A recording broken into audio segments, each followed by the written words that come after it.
Napaka-OP ni Imsam mga tol, napakalakas niya nga at talagang sobrang bilis nga rin. Sa napakabilis na pangyayari, naputol niya ang daliri ni Gerd, naputol niya rin ang binti ni Stansen, sinapul niya ng Omen sa ulo si Zoro, at pinasabog niya nga mga tol si Haru din. At pati na nga rin si Sanji, isang napakatinding sipa ang tinamo kay Imsama. Matalo rin kaya si Loki mga tol, at finally, nagharap na nga talaga ang dalawa. One Piece Chapter 1180 full chapter, at ang title nga nito ay Omen. At nagsimula ang chapter mga tol kung saan makikita si Imsama dito sa may tuktok ng kastilyo. Kasabay niyan ang pagtugtog ng parang kabaliktaran ng Drum of Liberation at ang pagtawa ng mga bahay at ng mga puno na naging mga evil. Mula dyan mga tol, tumalon nga si Imsama papunta mismo dito sa baba sa Western Village. At syempre biglang bigla nga dyan mga tol ang mga giant. At sa panel nga na to, finally makikita nga natin ang napakadetalyadong itsura ni Imsama mga tol. Napakaangas nga mga tol at talagang perpektong design nito para sa napakalakas na kalaban. Nagtanong nga dyan si Imsama kung nasaan ba raw ang hari ng lugar na yan, at biglang tanong naman dito ni Brogy kung sino ba raw yan at saan ba raw ito galing. Sabi naman ni Dory wala nga raw silang hari sa bansang ito. Biglang nagsalita naman si Somers mga tol at tinawag ang The Great One, at napansin nga agad ito ni Imsama. At kasunod nga niyan mga tol, biglang naglaglaga na nga lang na parang petals ang mga daliri ni Gerd. Kahit si Gerd nga mga tol, talagang late nga yung reaction niya at parang wala ngang nangyari, at tumingin pa nga siya habang nalalaglag ang mga daliri niya at si Somers. Sabi naman ni Imsama dyan, ano ba raw ang ginagawa niyang si Somers? Habang sigaw na nga rito si Haru din at gigil na nga si Zoro mga tol. At dito na nga talagang naramdaman ni Gerd ang sakit sa ginawang yun ni Imsama. May sumigaw na naputol nga ang daliri ni Gerd at talagang galit nga lahat ng mga giant dyan sa ginawa ni Imsama. Biglang bigla nga rin dito ang reaction ni Chopper. Sobra naman daw ang ginawa kay Gerd, at sino ba raw ang kalaban na yon? Sa panel naman na to, pinapakita nga si Zoro sa may gilid ni Imsama, at masasabi natin na talagang kasing laki nga ito ni Big Mom at Kaido. Habang si Somers naman nasalo ang puso niya, at nasabi nga nitong safe na nagpapakita lang na yung puso nga na yan talaga mga tol ang kahinaan niya, at baka nga lahat ng mga Holy Knights may puso ngang ganyan. Anyway dito nagtanong si Zoro kung isa ba raw sa mga God's Knight yang si Imsama, pero hindi nga ito sumagot mga tol, at mula nga dyan dito sa itaas babanat na nga si Haru din. Habang sinasabi nga nito na kalaban daw yan at nakakasigurado siya. Pero sigaw nga ni Stansen wag daw gawin niya ni Haru din, at kasunod nga niyan mga tol, sinipa ni Stansen si Haru din para hindi ito tamaan ni Imsama. Habang sinasabi niya nga na merong kakaiba sa kalaban nilang yan, at ang kapalit nga niyan mga tol, binti ni Stansen ang tinamaan at naputol nga ito. Grabe yung reaction dito ni Stansen mga tol, at talagang napasigaw na nga lang si Haru din sa kanya. Si Chopper naman dito nakatayo lang at parang hindi niya nga ma-process yung mga pangyayari, at dito sumisigaw na nga ang ibang mga giant na lumayo na raw sa kalaban nilang yan. Habang si Haru din nga nagso-sorry kay Stansen. Si Brogy naman dito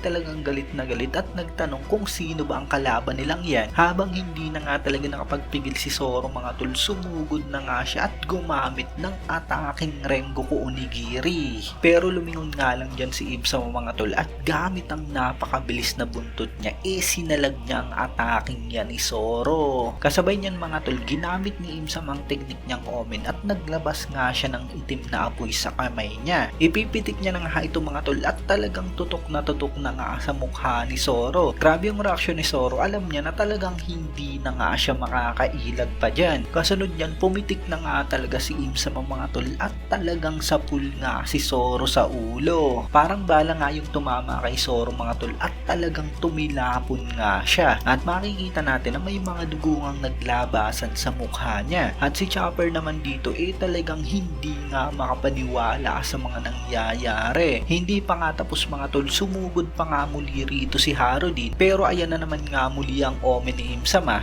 Dalawang kamay pa ang ginamit ni Imsama mga tol, at sa pagbitaw niya nga dyan parang nagkaroon ng buhay yung Black Flame. At kasunod nga niyan, grabe sapul na sapul si Haru din mga tol, at talagang napakatinding pagsabog yung nangyari dyan. Grabe yung lakas ni Imsama mga tol, mukhang tinapos niya nga si Haru din. Habang ipinapakita naman si Zoro dito mga tol, tumbado nga siya at mukhang duguan nga talaga siya. Napamura na nga lang talaga siya dyan mga tol, na para bang hindi niya talaga ine-expect na ganyan kalakas ang kalaban nila. Dito naman lumapit si Im-sama kay Somers mga tol at ginamit nga rin ang Black Flame niya. Pabilog ang Black Flame na yan na pareho sa nasa likod ni Im-sama at inilagay niya nga rin ito sa likod ni Somers. At napatanong na nga lang ang mga giant dyan kung ano ba ang mga Black Flame na yon. Si Somers naman talagang tuwang-tuwa at yan ang araw ang omen. Nagpapakita lang mga tol na parang pinagalingan ni Im-sama yang si Somers at parang binaps niya nga rin ito. So makikita naman natin yan kung talagang lumakas nga itong si Somers. Sabi naman dito ni Im-sama magmadaling araw yang si Somers at wala nga raw sila dapat sayanging oras. Sumang-ayon nga agad ang Holy Knight, sabay lipad nga papalayo ng dalawa mga tol. Dito naman sinabi nga agad ni Chopper na dalhin agad sa loob ng bahay si Zoro at pati na nga rin daw yung mga batang nawala ng malay at yung mga nasugatan, habang parang hindi nga maipaliwanag mga tol ang reaksyon ni Ja Rule. So grabe talaga mga tol ang ginawa rito ni Im-sama, talagang one-sided nga yung naging laban. Napakaraming giant yung nandyan at nandyan nga rin si Zoro mga tol, pero talagang wala nga silang nagawa at hindi sila nakapalag kay Im-sama. At masasabi nga natin mga tol na talagang sobrang bilis lang nung pangyayaring yun mga tol. Ayaw magsayang ng oras ni Im-sama mga tol, nagpapakita lamang na talagang parang meron nga siyang time limit sa pag-alis niya sa Marijua. Yun nga lang yung panghahawakan natin dahil sa mga puntong to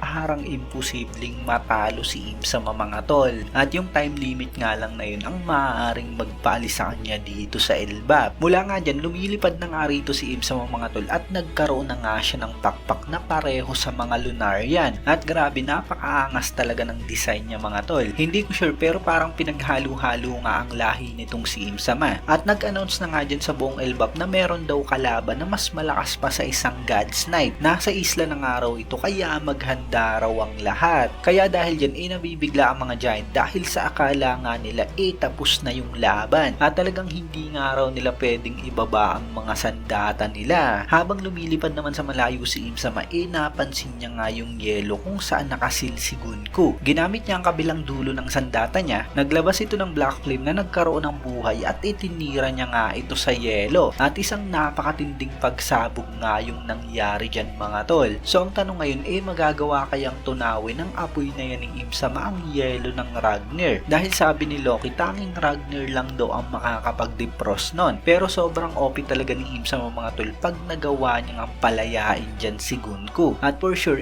alam nga ni Im-sama ang kapangyarihan ng Ragnar at nakalaban niya na nga ito dati pa. Kaya titignan nga natin kung makakalaya talaga si Gunko mga tol. Dito naman sa may elevator pinakita nga si Gavan mga tol. Biglang bigla siya dyan at hindi makapaniwala at talagang hindi niya pa raw naramdaman ang ganyang klaseng haki kahit na nung nasa God Valley pa. Nagpapakita lang mga tol na talagang mas napakalakas nga ni Im-sama dahil sa nandyan nga siya mismo sa Elbap. Dahil dun sa God Valley incident sumapi nga lang siya kay Saturn. Kahit naman dito mga tol kung saan nakakita nga ng pagkain sila Luffy at Loki, pero sunog nga lahat ng mga ito. Sabi naman ni Loki mas okay raw yan kesa sa frozen. At dito talagang nagmamadali nga silang kumain. Matanda pa nga rin si Luffy at hindi pa nakaka-recover. At sabi nga ni Loki magmadali nga raw ito, kailangan nilang mag-refuel ng lakas. At tingin niya raw talagang matinding kalaban yung dumating dyan sa isla. Sumang-ayon nga si Luffy pero napakainit daw ng pagkain nila. Habang patuloy nga lang din na kumakain dyan ng Ragnar. Dito naman lumapit si Nami kila Jinbei at nagtanong kung ano ba yung nangyari. Sabi ni Jinbei hindi niya raw alam pero nakakatakot daw ang haki na yon. Kung isang araw yun sa mga God's Knight siguradong ang pakay nila. Sabay cut na nga rito at ipinakita nga si Killingham. Tuwang-tuwa nga ito at nakatakas na nga siya sa pagkakatali sa kanya ng mga straw hat. At ipinakita na nga lang na nagkaroon na nga siya ng omen mula kay Im-sama. Galit nga si Sanji at nagtanong kung sino ba ang dumating na yan. At sa panel nga na to makikita natin mga tol ang napakatinding haki niyang si Im-sama. At nasabi na nga lang ni Jinbei kay Sanji na ang kalaban nga raw nilang yan